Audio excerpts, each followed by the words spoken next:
Dan alhamdulillah saya rasa dalam banyak-banyak sunnah Nabi yang payah orang nak tinggal, sunnah ini, sunnah menyegerakan berbuka puasa. Kalau sunnah apa? Sunnah semayang qabliyah, semayang duha, sunnah melewatkan sahur. Kadang-kadang orang sahur pukul 12 dah makan nasi dah, pukul 1 makan nasi dah. Tapi yang paling ramai orang melakukan sunnah, jarang sangat orang tinggal sunnah, iaitu sunnah berbuka puasa.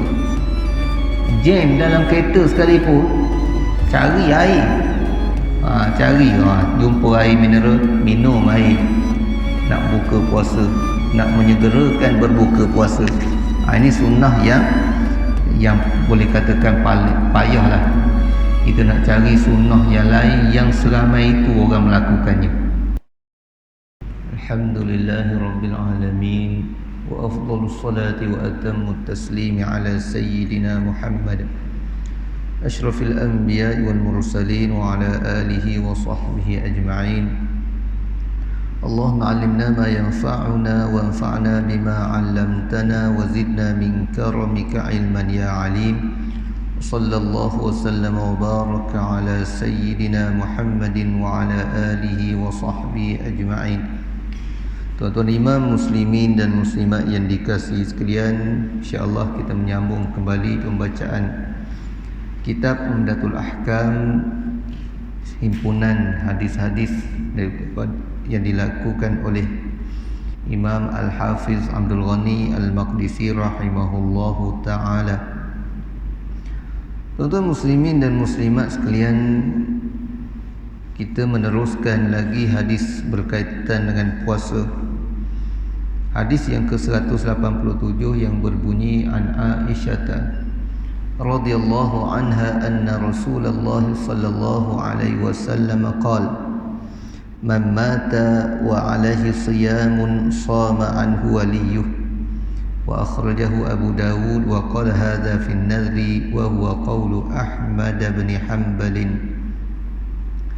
Daripada Aisyah radhiyallahu anha, Rasulullah sallallahu alaihi wasallam bersabda, sesiapa meninggal, iaitu meninggal dunia dan mempunyai hutang puasa, maka walinya yang menggantikannya. Sedangkan Abu Daud meriwayatkan dan berkata ini berlaku jika hutang tersebut berupa puasa nazar. Ini juga pendapat yang dipilih oleh Imam Ahmad. An Abdullah bin Abbas radhiyallahu anhuma qala jaa rajulun ila an-nabiy sallallahu alaihi wasallam faqala ya Rasulullah inna ummi matat wa 'alayha shawmu shahrin afa aqdihi 'anha faqala law kana 'ala ummika daynun akunta qadiyahu anha qala na'am qala fadainullahi ahaqqu an yuqda. Wa fi riwayatin ja'at imra'atun ila Rasulillah sallallahu alaihi wasallam faqalat ya Rasulullah inna ummi matat wa 'alayha shawmu nadhrin afa asumu anha faqala ara'aiti law kana 'ala ummiki daynun faqadaytihi akana dhalika yuaddi anha faqalat na'am qala fasumi an ummik. Daripada Abdullah bin Abbas radhiyallahu anhuma, seseorang menemui Nabi sallallahu alaihi wasallam dan berkata, wahai Rasulullah, ibuku meninggal dunia tetapi masih meninggal hutang puasa sebulan. Adakah aku yang perlu menggantikannya? Nabi bertanya, jika ibumu ada hutang harta, adakah kamu wajib membayarnya? Dia menjawab, ya. Nabi pun bersabda, maka hutang terhadap Allah lebih wajib untuk dilunaskan.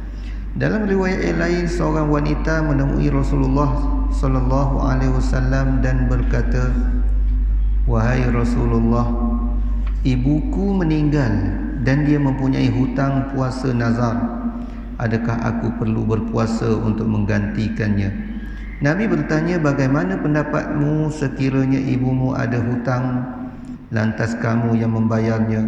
Bukankah itu sudah menggugurkannya? Ya, jawab si wanita.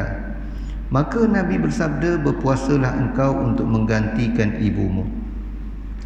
Tuan-tuan muslimin dan muslimat sekalian, daripada dua hadis ini, iaitu hadis Aisyah radhiyallahu taala anha dan Abdullah bin Abbas radhiyallahu anhuma, menceritakan kepada kita bahawa Rasulullah sallallahu alaihi wasallam menyatakan suatu hukum berkaitan dengan seseorang yang tinggal puasa, kemudian dia meninggal dunia.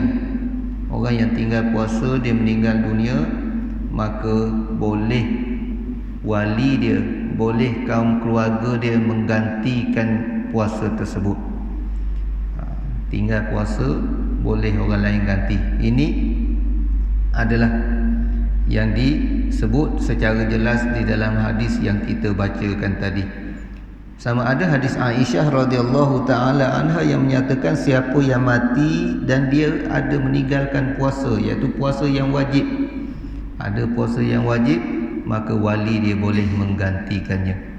Dalam hadis Abdullah bin Abbas tadi menceritakan bahawa orang bertanyakan kepada Rasulullah sallallahu alaihi wasallam, adakah dia boleh ganti puasa kalau kerana mak dia meninggal dalam keadaan sebulan dia tidak berpuasa, iaitu sebulan dia tidak mengerjakan puasa yang wajib. Maka Nabi buat perbandingan, adakah kalau ibu kamu berhutang dengan orang, adakah kamu nak bayar? Lalu dia jawab ya, maka hutang dengan Allah lebih utama untuk dilunaskan.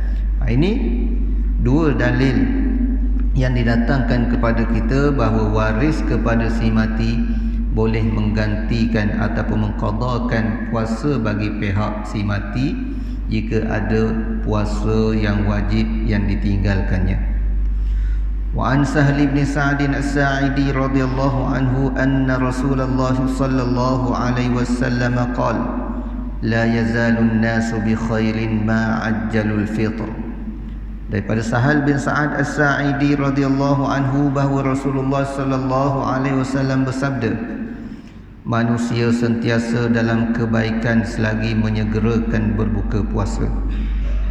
Tuan-tuan muslimin dan muslimat sekalian, di antara adab yang disarankan kepada kita ketika kita mengerjakan berpuasa, ketika kita mengerjakan puasa, iaitu kita menyegerakan berbuka. Menyegerakan berbuka juga melewatkan sahur. Segera berbuka dengan erti kata apabila matahari telah terbenam atau masuknya waktu maghrib, kita tidak berlengah dengan suatu pekerjaan yang lain, melainkan kita terus berbuka puasa. Dan itu suatu sunnah yang digalakkan oleh Rasulullah sallallahu alaihi wasallam yang memberi kebaikan kepada kita, kebaikan dan keberkatan kepada kita. Kerana dalam hidup kita ini, kita nak bukan hanya dunia, tapi yang lebih daripada itu, kita nak keberkatan dalam hidup. Antara keberkatan yang boleh kita dapati ketika kita berpuasa, iaitu dengan kita berbuka dengan segera. Dan alhamdulillah, saya rasa dalam banyak-banyak sunnah, banyak-banyak sunnah Nabi yang payah orang nak tinggal, sunnah ini, sunnah menyegerakan berbuka puasa. Kalau sunnah apa? Sunnah semayang qabliyah, semayang duha, sunnah melewatkan sahur. Kadang-kadang orang sahur pukul 12 dah makan nasi dah, pukul 1 makan nasi dah. Tapi yang paling ramai orang melakukan sunnah, jarang sangat orang tinggal sunnah, iaitu sunnah berbuka puasa. Jam dalam kereta sekalipun, cari air, jumpa air mineral, minum air, nak buka puasa, nak menyegerakan berbuka puasa. Ini sunnah yang boleh katakan paling payah lah. Kita nak cari sunnah yang lain yang seramai itu orang melakukannya. Paling ramai sungguh, tak bertangguh dah. Sembahyang di awal waktu, jatuh kita tangguh. Tapi perkara yang berkaitan dengan berbuka puasa ni, payah kita nak cari orang yang sanggup bertangguh. Tak apalah, kita tak payah buka lah, kita buka lepas tarawih lah. Jarang gitu. Ataupun sembahyang maghrib dululah baru kita buka, jarang kita jumpa. Kalau sekurang-kurangnya dia berbuka ala kadar dulu dengan air ataupun dengan kurma, kemudian dia sembahyang. Itu telah memadai bagi dia nak dapat fadilat menyegerakan berbuka puasa. Tetapi mestilah dia berbuka dalam keadaan dia telah yakin bahawa masuknya waktu berbuka. Bukan segera buka puasa tu, tak dah masuk maghrib lagi dia dah buka. Itu tak sah pula puasa dia, bahkan diwajibkan dia menggantikan puasa. An Umar bin Al-Khattab radhiyallahu anhu qala Rasulullah sallallahu alaihi wasallam, idza aqbala al-lailu min hahuna wa adbara an-nahar min hahuna faqad aftara as-shaim. Daripada Umar bin Al-Khattab radhiyallahu anhu, Rasulullah sallallahu alaihi wasallam bersabda, jika malam telah datang dari sini dan siang telah hilang dari sini, bererti orang yang berpuasa sudah boleh berbuka. Ini panduan yang disebut oleh Rasulullah sallallahu alaihi wasallam. Panduan bilakah boleh berbuka puasa, iaitu bila bermulanya malam. Bila bermulanya malam, bila terbenamnya matahari. Terbenam matahari, kalau kita duduk di kawasan bandar payahlah nak nampaknya. Tapi kalau seorang duduk di kawasan tanah lapang, dia akan nampak matahari turun, tenggelam. Itu dinamakan terbenamnya matahari. Duduk padang pasir ataupun duduk tepi pantai, nampak turun, hilang dia. Itu terbenamnya matahari. Maka ketika itu masuk waktu berbuka puasa. Tapi zaman sekarang ni orang tak kira matahari dah, orang kira jam. Kerana telah ditetapkan menurut kajian dan perkiraan falak, dia dah kaji dah tetap dah. Zuhur waktu sekian, maghrib waktu sekian, asar waktu sekian. Jadi bila masuk waktu, maka dibolehkan kita berbuka puasa. Cara puasa sunat yang terbaik. An Abdullah bin Umar radhiyallahu anhuma qala, naha Rasulullah sallallahu alaihi wasallam 'anil wisal. Qalu innaka tuwasil. Qala inni lastu ka hayatikum, inni ut'ama wa usqa. Wa rawahu Abu Hurairah wa Aisyah wa Anas bin Malik. Daripada Abdullah bin Umar radhiyallahu anhuma katanya, Rasulullah sallallahu alaihi wasallam melarang puasa wisal. Para sahabat lantas bertanya, Tuan sendiri melakukan wisal? Nabi menjawab, saya tidak seperti kamu. Saya diberi makan dan minum oleh Allah. Diriwayatkan juga oleh Abu Hurairah, Aisyah, Anas bin Malik. Tuan-tuan muslimin dan muslimat sekalian, dalam hadis ini menceritakan kepada kita suatu hukum berkaitan suatu jenis puasa yang dilarang, iaitu dinamakan puasa wisal. Wisal nama dia. Dalam bahasa Melayu kita, apakah puasa wisal? Iaitu puasa seseorang menggabungkan 2 hari ataupun lebih tanpa berbuka. Gabung terus 2 hari ataupun lebih tanpa berbuka. Dia rasa dia gagah, cuba gagah. Orang lain dah buka maghrib, dia tak buka lagi, terus sampai sambung hari yang kedua. Itu dinamakan wisal. Tetapi wisal ini dilakukan oleh Rasulullah sallallahu alaihi wasallam. Sahabat nak ikut Nabi, tiba-tiba Nabi larang. Sahabat tanya, innaka tuwasil, wahai Rasulullah, kamu melakukan puasa wisal, kamu gabungkan 2 hari terus. Apa jawab Nabi sallallahu alaihi wasallam? Aku tak macam kamu.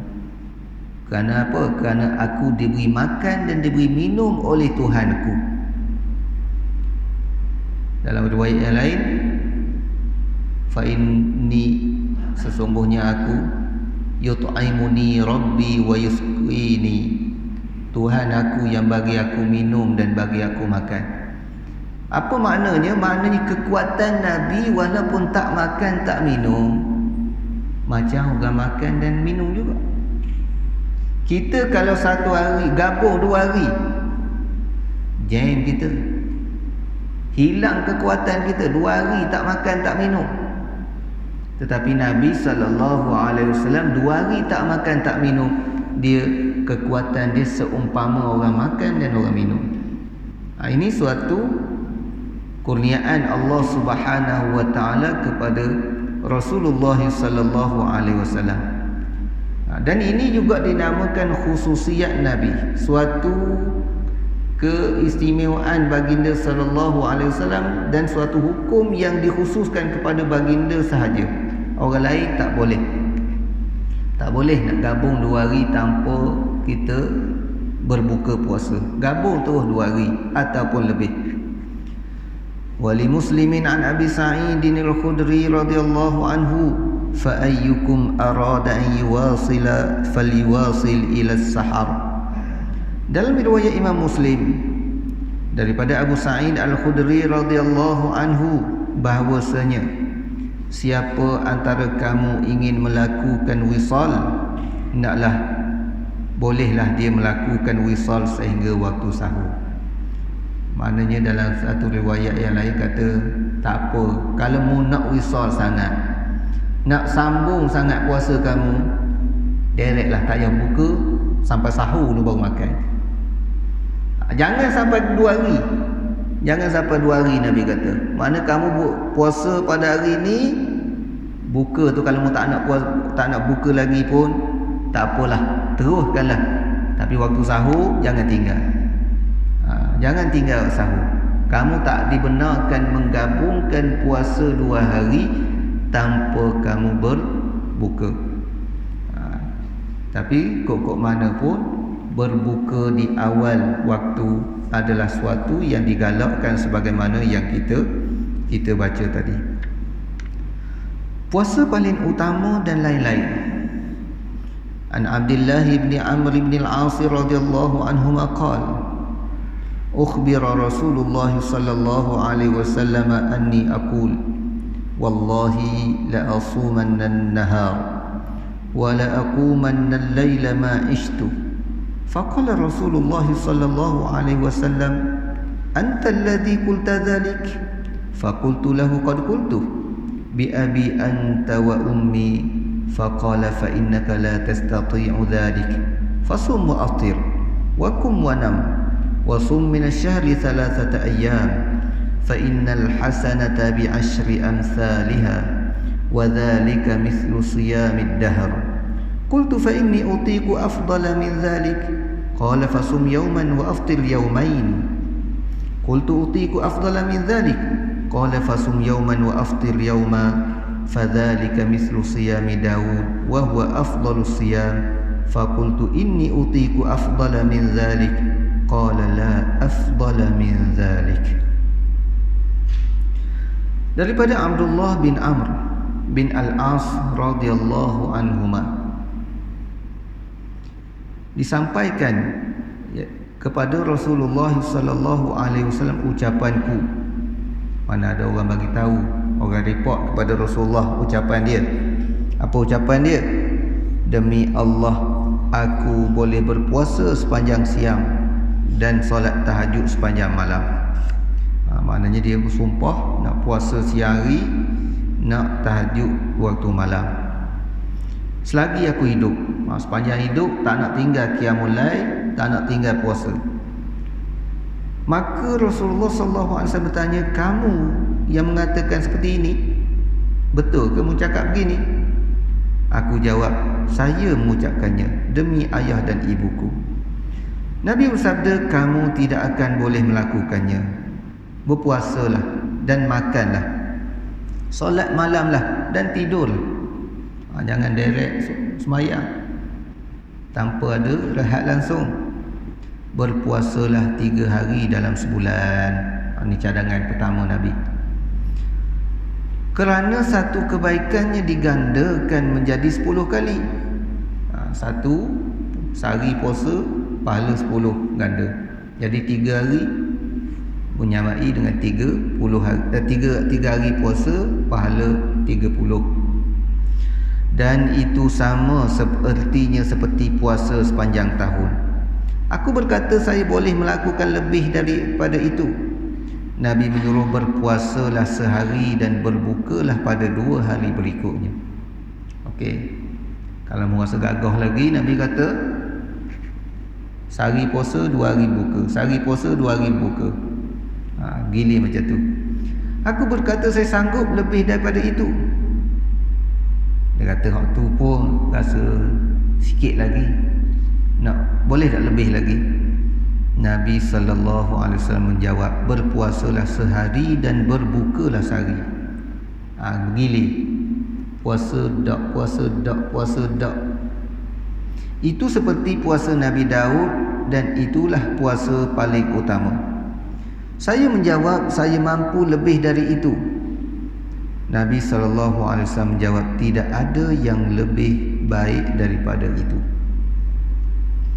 Jadi di sini Nabi menyatakan secara zahir hadis dapat kita fahami bahawa puasa yang paling afdal adalah puasa selang sehari.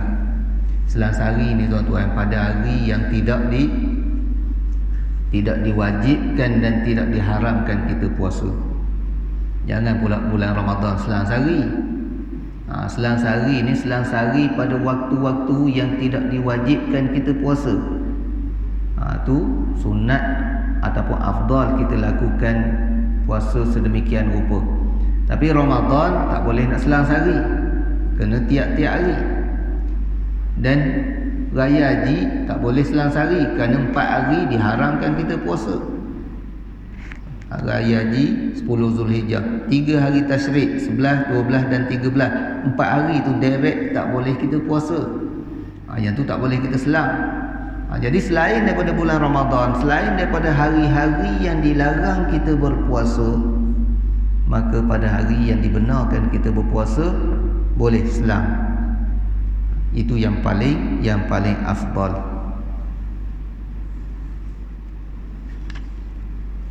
An Abdullah bin Amr bin al-As radhiyallahu anhuma qala Rasulullah sallallahu alaihi wasallam, inna ahabba as-siyam ila Allah siyam Daud wa ahabba as-salati ila Allah salatu Daud kana yanamu nisfa al-lail wa yaqumu thuluthahu wa yanamu thuluthahu wa kana yasumu yawman wa yuftiru yawma.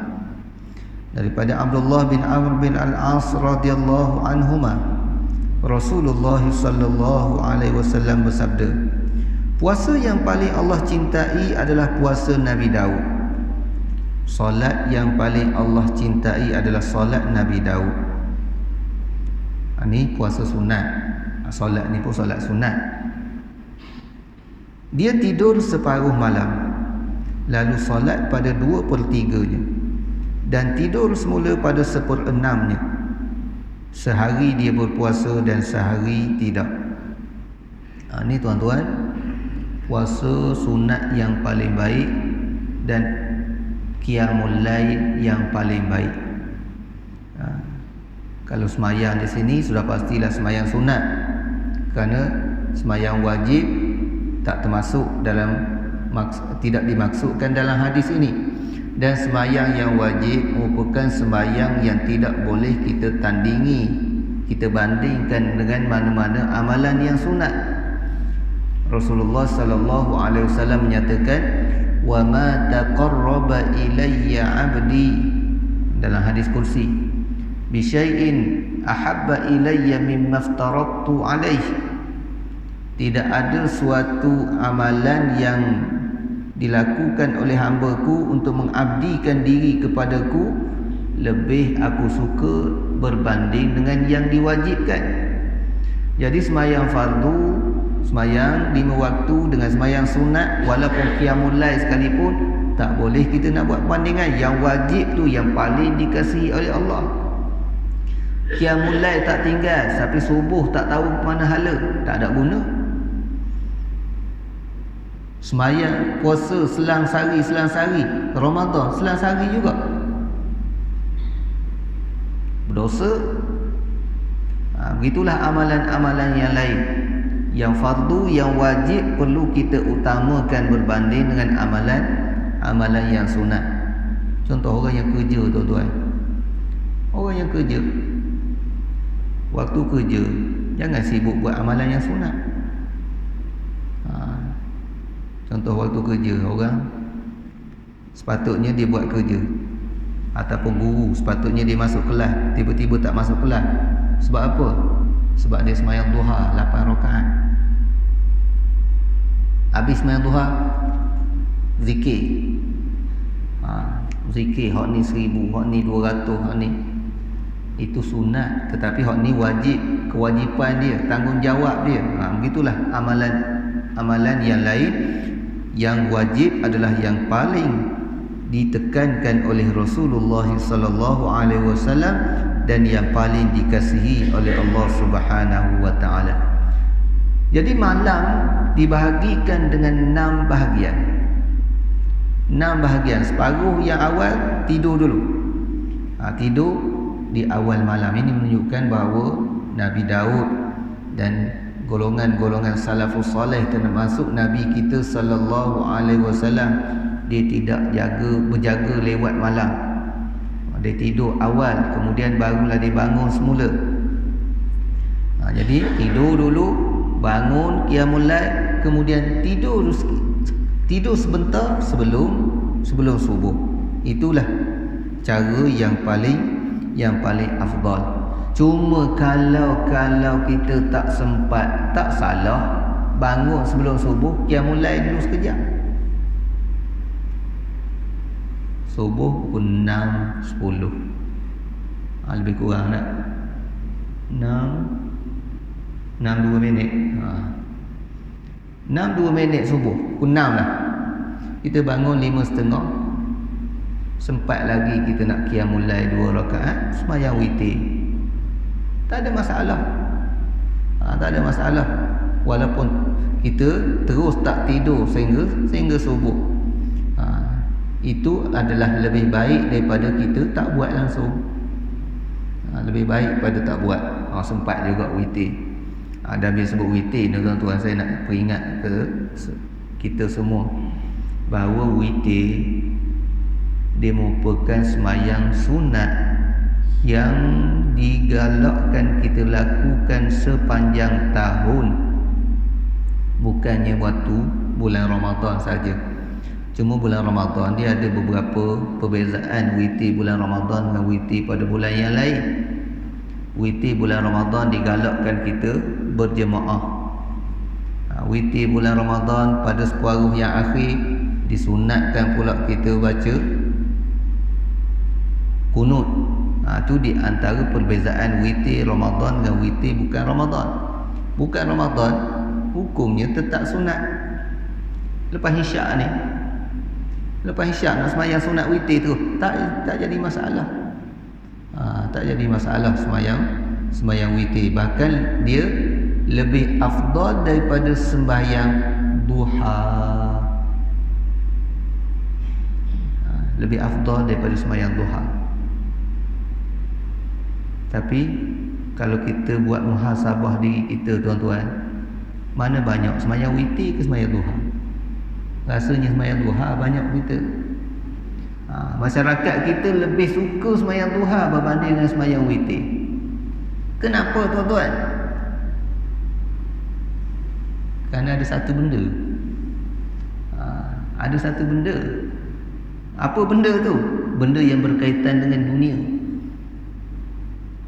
Sembahyang duha ni dikatakan boleh memurahkan rezeki, mudah dapat rezeki.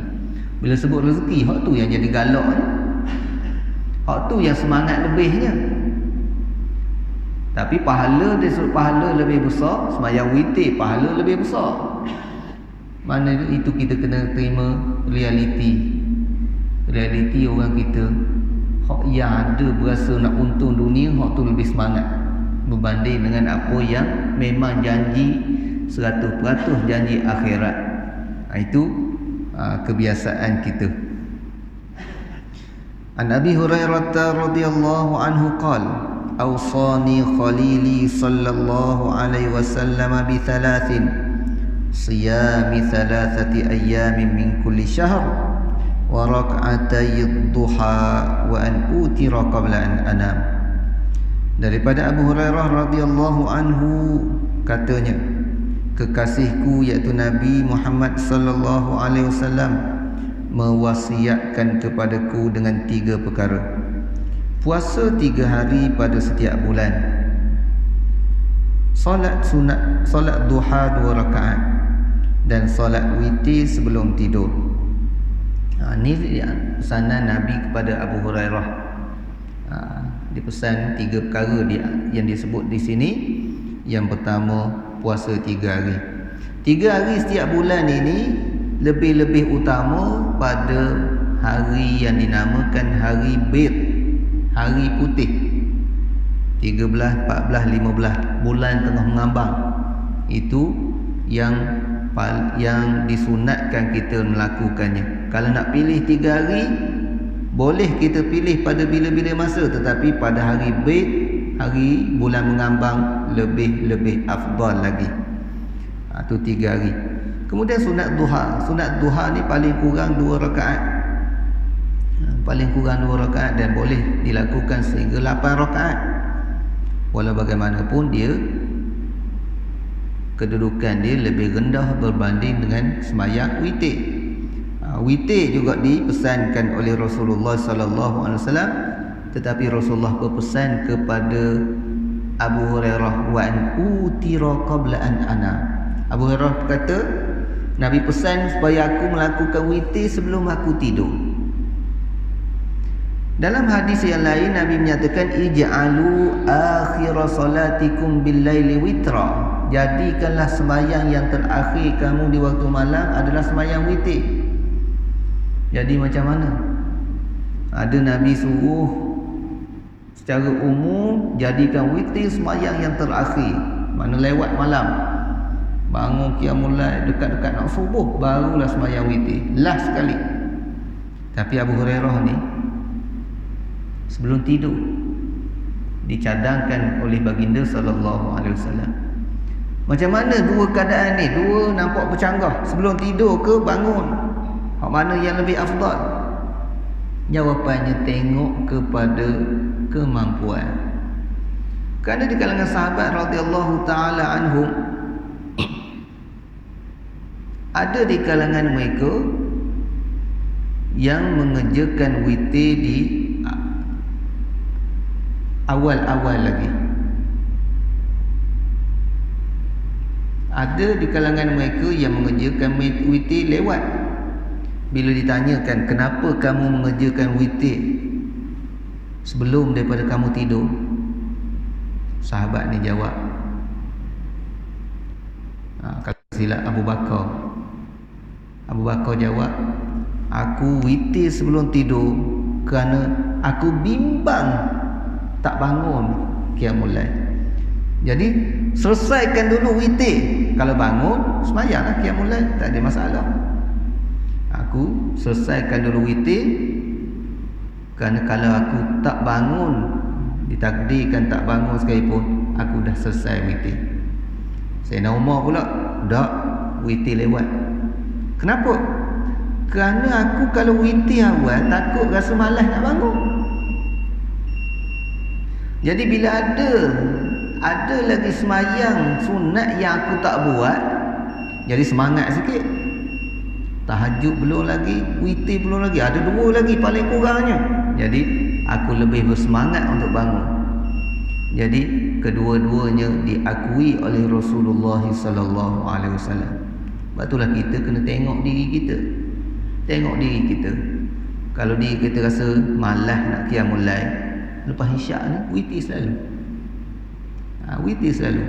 Balik di rumah, nak sembahyang di rumah, gelak gambar dah rasanya. Subuh esok baru bangun rasanya. Rasanya kalau begitu keadaannya, lebih baik selesaikan terus. Tapi kalau kita rasa kita biasa boleh bangun lagi, maka lebih baik kita jadikan sembahyang witir kita sembahyang yang terakhir.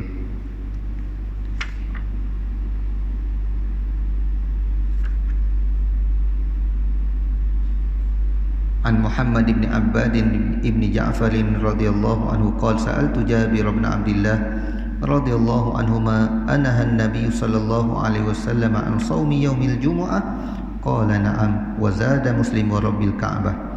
Daripada Muhammad bin Abbad bin Ja'far, saya bertanya pada Jabir bin Abdullah, adakah Nabi Muhammad sallallahu alaihi wasallam melarang puasa khusus pada hari Jumaat? Dia menjawab, ya. Dalam riwayat Imam Muslim ada tambahan, demi Tuhan Kaabah. Wa an Abi Hurairah radhiyallahu anhu qala sami'tu Rasulullah sallallahu alaihi wasallam yaqul la yasumanna ahadukum yawmal jumu'ah illa an yasuma yawman qablahu aw yawman ba'dah. Daripada Abu Hurairah radhiyallahu anhu, aku mendengar Rasulullah sallallahu alaihi wasallam bersabda, jangan ada antara kamu puasa khusus pada hari Jumaat kecuali dia berpuasa sebelum dan sesudahnya. Jadi tuan-tuan muslimin dan muslimat sekalian, satu hukum yang disebut di dalam dua hadis ini yang disimpulkan oleh para ulama bahawa kita makruh mengkhususkan hari Jumaat sehari untuk puasa sunat, kecuali kita gabungkan dengan hari sebelum ataupun hari selepas. Macam mana? Rasa nak puasa sangat, Khamis Jumaat ataupun Jumaat Sabtu. Kalau Jumaat semata-mata sehari untuk kita puasa sunat, hukumnya makruh.